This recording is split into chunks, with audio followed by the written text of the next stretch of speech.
Hello students, welcome back.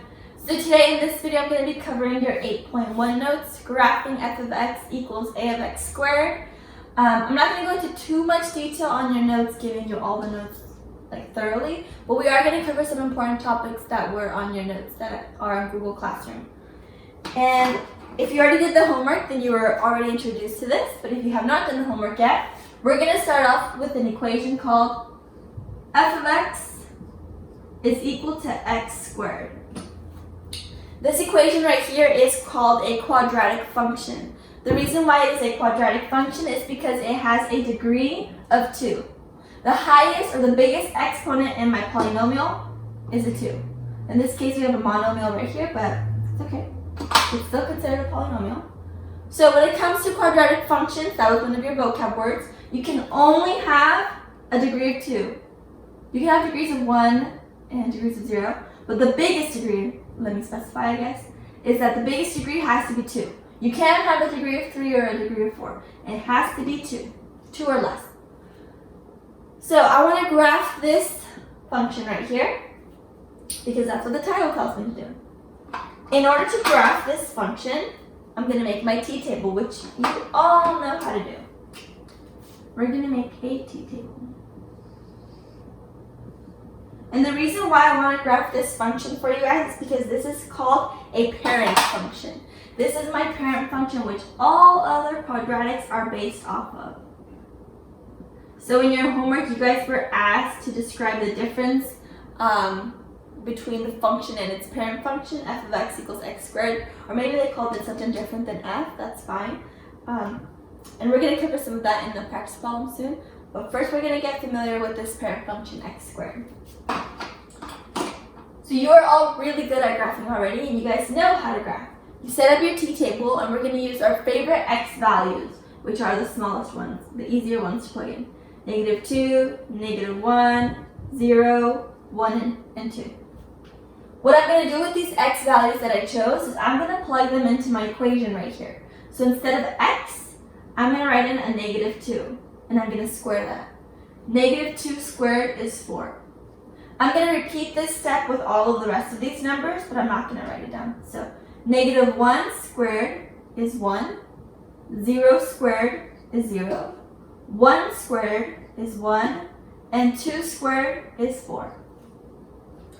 So now I have some x and y values. I have coordinates. I can plot these coordinates on a graph. We're going to make our graph right now.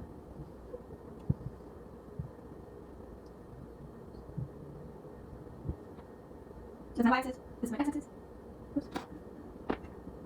Okay, so that's all I'm going to say.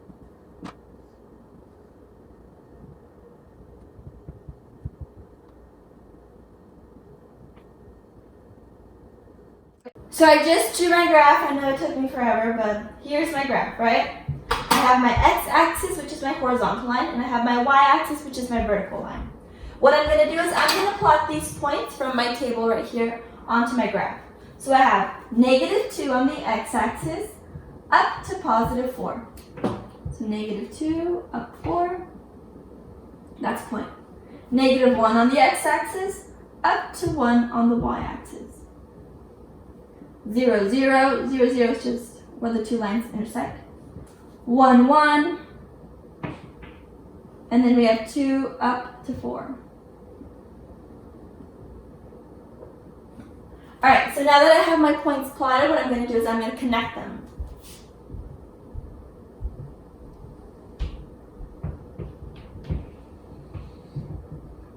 So I just connected my points with this figure right here, which is a U shape, right? It kind of looks like a U. We call this shape a parabola. So this shape is called parabola. And that was actually one of your vocab words, knowing what the shape is called, a parabola. This U shape is a parabola. Now, another vocab word that you guys covered was vertex. And vertex is the lowest point when you have a U shape, or the highest point when you have an upside down U or an N. So the lowest point of my U shape is called my vertex. If I had a parabola that looked like this, then the highest point of my parabola would be the vertex. Another vocab word that you guys had in your notes was axis of symmetry. The axis of symmetry is basically right down the middle of your parabola. So a line that cuts right down the middle. If you were to fold your graph paper in half, your parabola would land neatly on top of each other. So all the sides would meet together because this axis of symmetry kind of acts like a mirror. So my axis of symmetry goes down the y-axis here. So this is called the axis of symmetry. That is what's going to cut my parabola in half. Your axis of symmetry will always go through your vertex. So wherever your vertex is, just make your horizontal line through that. Let's see, what other vocab words did you guys have?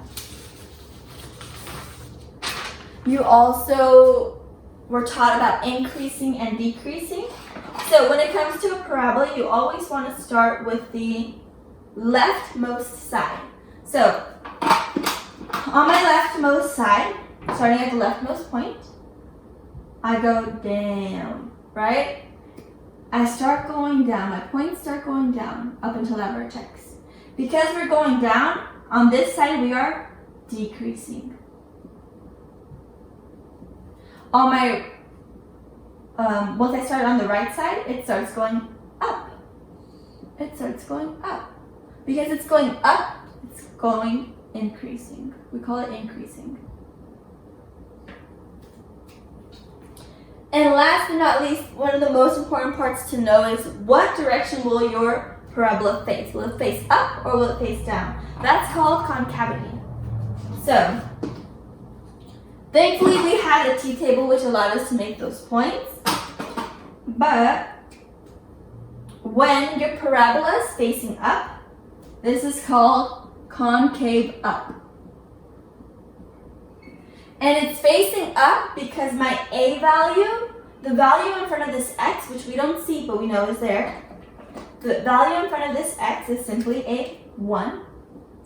Whenever your A value is greater than 0, your parabola will always be facing up. So because this 1 is greater than 0, my parabola is facing up. If you have a value that is less than 0, an A value that is less than 0, you'll have concave down. So the value that is less than 0 would be negative numbers, right? So any negative number, any negative A value will make parabola face down. So it'll look like this.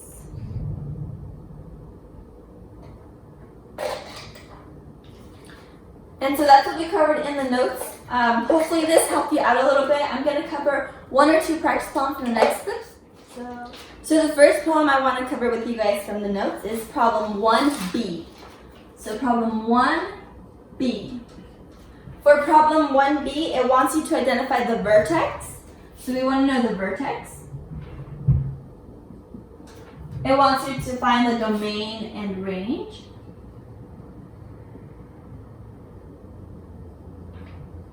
And it wants you to identify where the parabola is increasing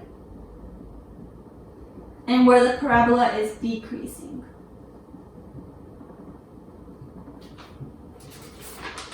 And for this problem, I would have already given you all the information. You just have to pinpoint what's the vertex, what's the domain, what's the range, increasing, decreasing. So for this problem, it would have looked something like this. This is all given information. You don't have to come up with this part on your own. The graph would already been made for you. So we have 1, 2, 3, 4, 5, 6, 7, 8. This is my y-axis, this is my x-axis. I have -1, -2, -3.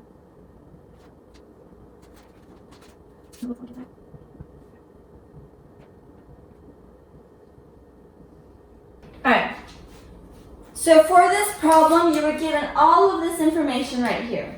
And all we're going to do is we're going to identify my vertex, my domain, my range where the parabola is increasing and where the parabola is decreasing. So the vertex I like to start with all the time because it's the easiest one in my opinion. It's either the highest point or the lowest point. In this case, because my arrows are pointing down, we're going to look at the highest point. And the highest point is right here. It has a value of -7 and an x value of -3. So my vertex is going to be, you always start with x, -3, comma, that should be parentheses, -3, +7.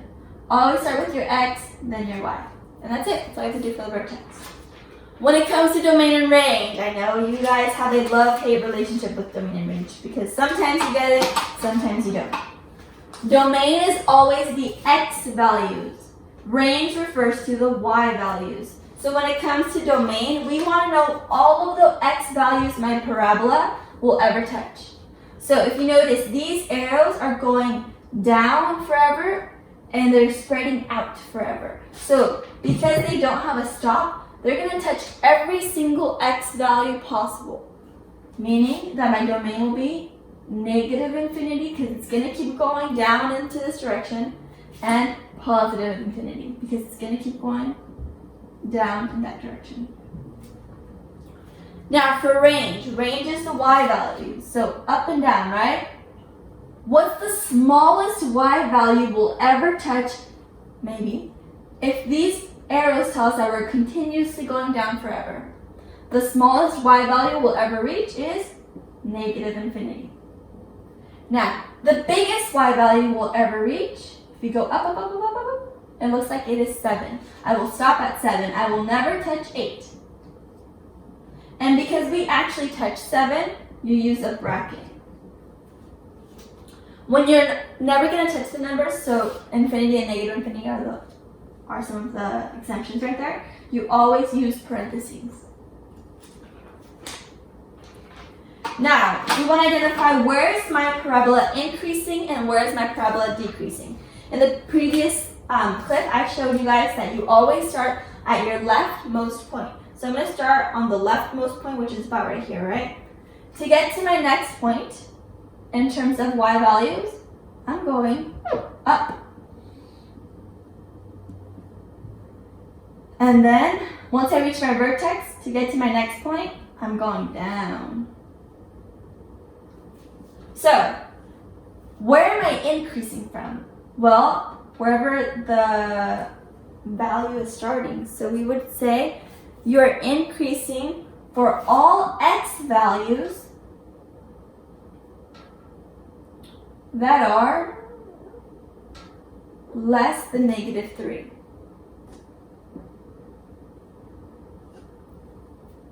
So you're going to be increasing for all x values that are less than -3. The reason why they're less than -3 is because -4 is smaller than -3, -5 is smaller than -3, -6 is smaller, and so forth. Now when it comes to decreasing, it's all these values after -3, right? So all the values that are greater than -3. So when it comes to increasing and decreasing, I know this one can be a little bit confusing as well. Just look at the x value where your axis of symmetry hits. That's where you're going to reference off of. You're going to do x is greater than or x is less than depending on where you're increasing, decreasing. Hopefully that didn't confuse you guys too much. I'm going to cover one more problem next. The next problem that we're going to cover is problem 2a from your notes, which says g of x is equal to 4x squared. Graph and compare it to f of x is equal to x squared. So we're comparing it to our parent function. So the first thing we want to do is we want to graph these two functions, right? Now we know that to graph, all you have to do is make your t-tables. If I wanted to graph g of x first, I'm going to use my favorite numbers, -2, -1, 0, 1, and 2. And all I'm going to do is I'm going to plug them in for my x. So 4 times -2 squared. -2 squared is 4, so it's just 4 times 4, which is 16. Negative 1 squared is 1 times 4 is 4. 0 squared is 0 times 4 is 0. And then it repeats itself. So this is my t-table for g of x. Now I already know my table for f of x because I did it in the last few clips. I know that the parent function f of x has these values for negative 2, negative 1, 1, 0, 1, and 2. It has 4, 1, 0, 1, 4. Because we did this in the last clip, right? So I'm not going to do the math over again. Now we're going to graph these problems. We're going to graph these t-tables. So, my graph. That's okay. That's x. We have negative 1, negative 2, 1, 2. So I'm going to do this graph by 2s because if you notice, we're going to hit a really big number. We're going to hit 16. So 2, 4, 6, 8, 10, 12, 14, 16. So now what I'm going to do is I'm going to start off by plotting g of x in green. So negative 2 all the way up to 16. So about right here. Negative 1 up to 4. 0, 0. 1 up to 4 again.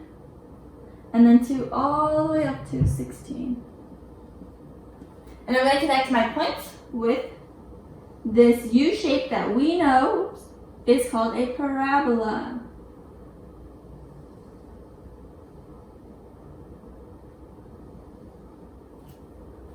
You put little arrows at the end because it can keep going up. Now, I'm going to graph my f of x, my parent function, the one that we base everything off of, in blue. So I'm going to do negative 2 up 4, negative 1 up 1, so about right here, 1 up 1, so about right here, and 2 up to 4. Oh shit. Okay, and I'm going to connect my points together. So one thing that I forgot to tell you, in addition to concavity, is that 0 is less than a and a is less than 1, your graph is going to be wide. And when a is greater than 1, your graph is going to get narrower. So as you increase more than 1, it's going to get narrower. So, for my parent function, my value of a is 1, right? And for g of x, my value of a is 4. Because 4 is a lot bigger than 1, because 4 is a lot bigger than 1, you notice right here, this green graph, this green parabola, it's a lot narrower than this blue one. This blue one looks a little bit wider. So what we can say is that, right here, g of x is narrower, it's a lot skinnier than f of x. And that's all you have to do. You just have to describe if it's narrower or wider. So hopefully this helped you guys out. If you have any questions, feel free to comment down on Google Classroom or in this video, and I will try my best to answer them for you guys. Hi everyone, hope you guys are doing okay. Isma's eating strawberries and blueberries, as you guys can tell, or maybe you can't. And we are enjoying our mornings right now. How are your guys' mornings going? Do you guys wake up early, or are you guys waking up at noon? Like some of my students from geometry. Yeah. One thing I was thinking of having with you guys is some Google Meets. So basically where you guys all log onto your school accounts and we can chat online, and it's via webcam. So if you have your Chromebooks, you can use that. If you have a cell phone, you can use that. If you just have a regular telephone, you can call in and we can all chat. I'm thinking I'm going to do that. I'm going to offer it once a week for you guys, just so you guys can check in, ask any questions on the homework. And And most likely we'll get that started once spring break is over, and I'll post like all the dates and the times that we're going to be meeting. That way we just are in contact and you guys can update me on your lives and all the television you guys have been watching. And I can tell you guys my favorite shows right now. And yeah, I don't know. I think it'd be kind of fun. The most interesting thing that's been happening with us is that we are house hunting. So we're on that journey right now.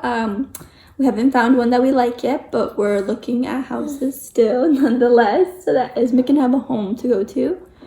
And yeah, that's pretty exciting. Yeah, it's so exciting. Yeah. Oh, also, Esma's birthday is on Sunday. Te vamos a cantar happy birthday? And she's gonna have a party of 3, her, mom, and dad. So we're gonna make her a little smash cake so that she can enjoy. I'll probably post a video so you guys can watch that too, get some insight as to how we celebrated my daughter. We do Esme on her first birthday. Her birthday's on Sunday if you celebrate. If you don't celebrate, no worries. But yeah, that's my life update right now. And hope you're all doing well. Keep up with your hygiene. Keep washing your hands and doing your schoolwork. One more thing I actually wanted to tell you guys is that right now, if you have missing assignments, do them. Do them and email them to me, and I will count them on Aries so we can get your grades boosted up. There's no reason any of you should have missing assignments now because you have so much time to do them, and I will be counting them. I will allow missing work. So just send me pictures on Google email, and yeah. That's it for right now, huh, Esme?